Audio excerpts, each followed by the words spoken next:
पहलगाम हमले के बाद घुसपैठियों के खिलाफ जबरदस्त एक्शन हो रहा है। देश के हर कोने में ड्राइव चल रही है। अवैध रूप से रह रहे बांग्लादेशी और रोहिंग्या घुसपैठियों को खोजा जा रहा है, क्योंकि ये घुसपैठिए ही हैं जो हिंदुस्तान में रहकर न सिर्फ माहौल खराब कर रहे हैं, बल्कि संगीन अपराधों में भी इनका बड़ा हाथ है। स्लीपर सेल की तरह काम कर रहे हैं। 13 मई 2025 को दिल्ली पुलिस ने औचंडी गांव में छापा मारकर 13 बांग्लादेशी नागरिकों को गिरफ्तार किया, जो अवैध रूप से भारत में रह रहे थे। तो वहीं 16 मई से 23 मई के बीच दिल्ली में ही विशेष अभियान के तहत 121 बांग्लादेशी घुसपैठिए पकड़े गए, जिन्हें दिल्ली पुलिस ने हिरासत में लेकर डिपोर्टेशन की प्रक्रिया शुरू की। देश की राजधानी दिल्ली हो या फिर देश का कोई दूसरा राज्य, अवैध घुसपैठियों पर कड़ा प्रहार हो रहा है। अभी गुजरात के अहमदाबाद में कुछ दिन पहले ही अतिक्रमण हटाने की जो कार्रवाई हुई, उसने हर किसी को चौंका दिया। घुसपैठियों ने अतिक्रमण कर एक मिनी बांग्लादेश बना लिया था। अहमदाबाद के चंडोला इलाके को इन घुसपैठियों ने तमाम अवैध गतिविधियों का अड्डा बना लिया था। लेकिन प्रशासन ने ऑपरेशन क्लीन के तहत 2 चरणों में तकरीबन 4 लाख वर्ग मीटर इलाके को बुलडोजर से जमींदोज कर दिया। हैरानी इस बात की है कि इन बांग्लादेशियों को चंडोला तालाब इलाके में बसाने वाला उत्तर प्रदेश का लल्ला बिहारी था, जिसे अप्रैल महीने में ही गिरफ्तार कर लिया गया। उत्तर प्रदेश का लल्ला बिहारी जो करीब कुछ वर्षों पहले 30 वर्षों पहले अहमदाबाद पहुंचता है और यहाँ पर झाड़ू बेचने का काम करता है। लेकिन झाड़ू बेचने का काम करते करते वो अहमदाबाद के इस मिनी बांग्लादेश कहे जाने वाले चंडोला तालाब इलाके का इस तरीके से इस गोरख धंधे का इतना बड़ा माफिया बन जाता है कि वो यहाँ पर बांग्लादेशियों को पनाह देना शुरू कर देता है।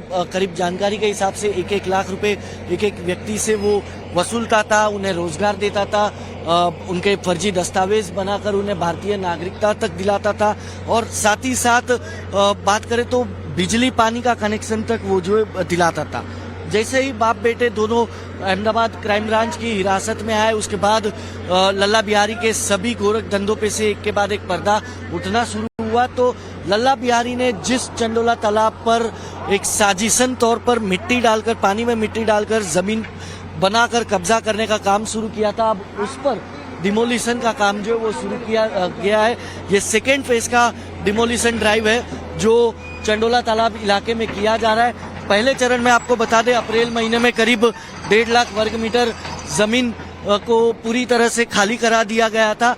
अब दूसरे चरण में आने वाले 3 दिन के भीतर जो है करीब 2.5 लाख वर्ग मीटर जितनी जमीन पे जो अवैध कब्जा हुआ है उसे खाली कराया जाएगा। आपको बता दें, कुल अहमदाबाद म्युनिसिपल कॉर्पोरेशन के मुताबिक 90 के दशक से अब तक कुल 4 लाख वर्ग मीटर की जमीन पर कब्जा करके यहाँ पर अवैध तरीके से बांग्लादेशियों को पनाह दी जा रही थी।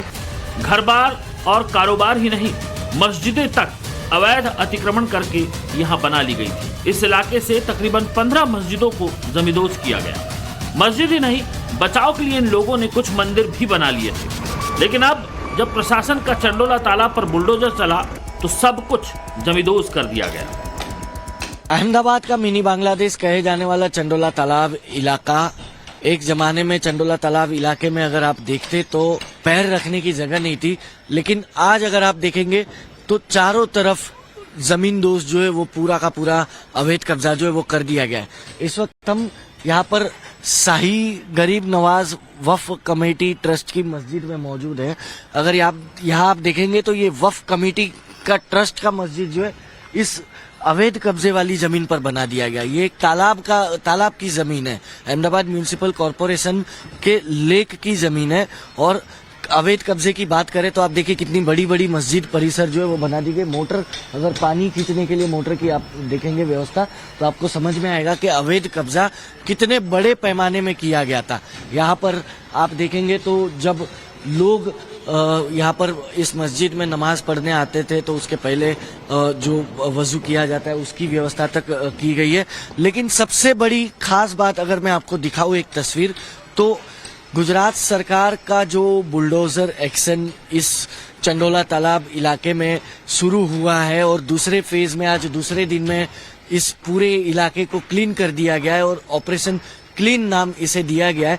ऐसे में यहाँ पर खौफ देखिए आप किस तरह से है। इस मस्जिद कमेटी की तरफ से खुद ही यहाँ डिमोलिशन किया गया है। एक तरफ इनके ठिकानों को बुलडोज किया जा रहा है तो दूसरी तरफ इन बांग्लादेशियों को डिपोर्ट भी किया जा रहा है।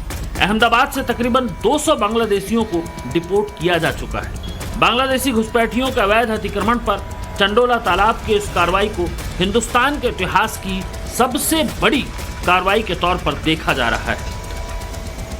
जिस तरह से चंडोला तालाब को इन बांग्लादेशियों ने अपना ठिकाना बनाया, उसके बाद ये सवाल उठने लगा कि आखिर देश में और कितने चंडोला हैं।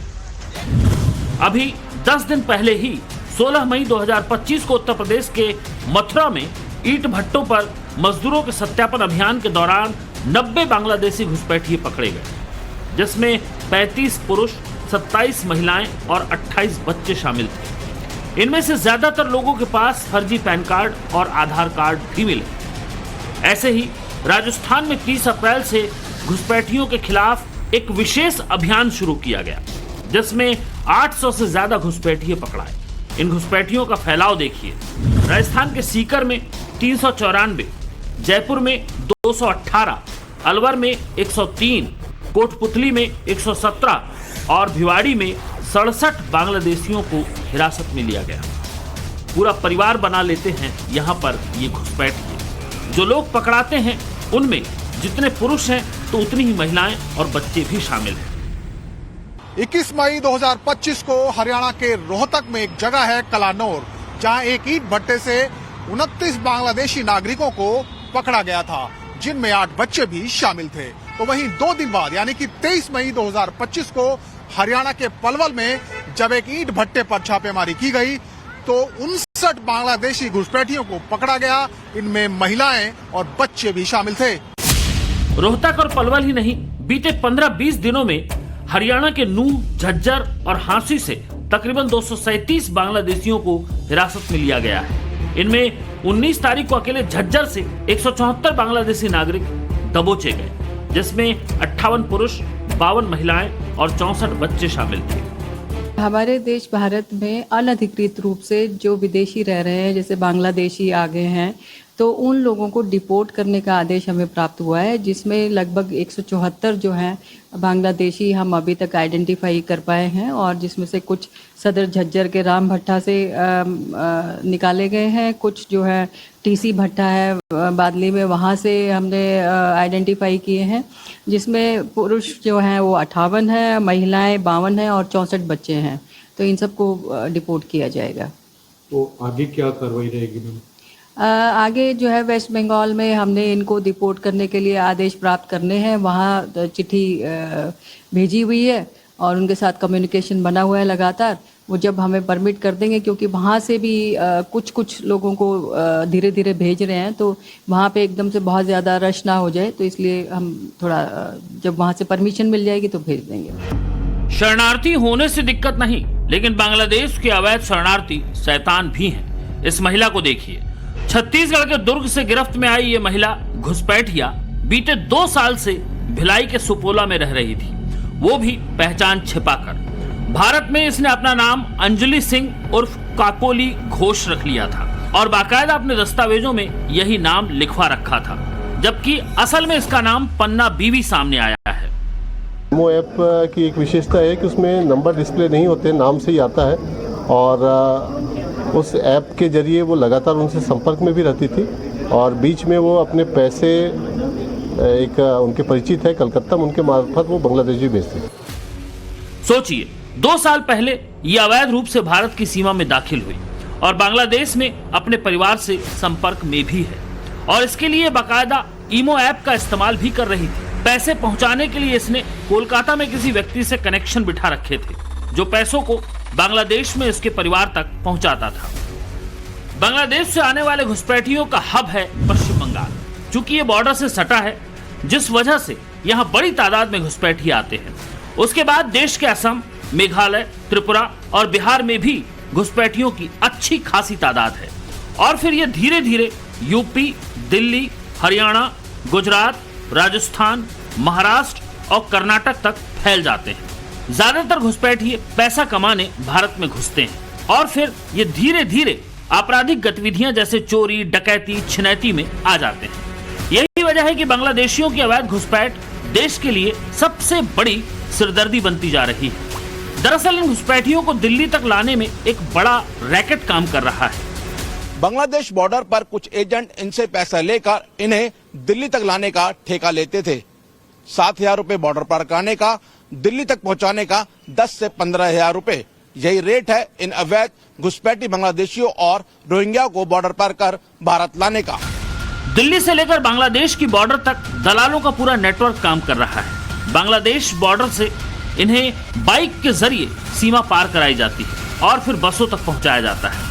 फिर ये बंगाल से ट्रेन में बैठकर देश की राजधानी दिल्ली तक भी पहुंच जाते हैं। अभी हाल ही में 22 मई 2025 को त्रिपुरा में बीएसएफ और राज्य पुलिस ने संयुक्त कार्रवाई करके अलग अलग जगहों से 16 बांग्लादेशी और 5 भारतीय नागरिकों को अवैध रूप से सीमा पार करने के आरोप में गिरफ्तार किया।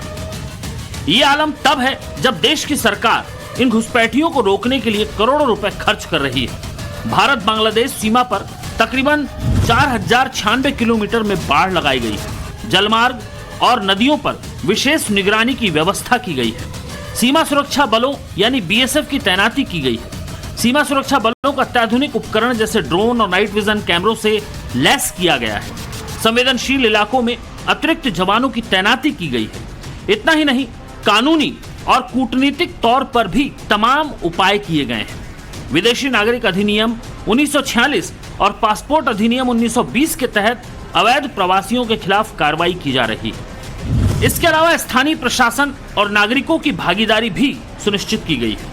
घुसपैठियों की पहचान के लिए राज्य सरकारों को निर्देश दिए गए हैं। तमाम तरह की ड्राइव चलाई जा रही है। नागरिकों को अवैध घुसपैठियों की सूचना देने के लिए हेल्पलाइन नंबर तक जारी किया गया है।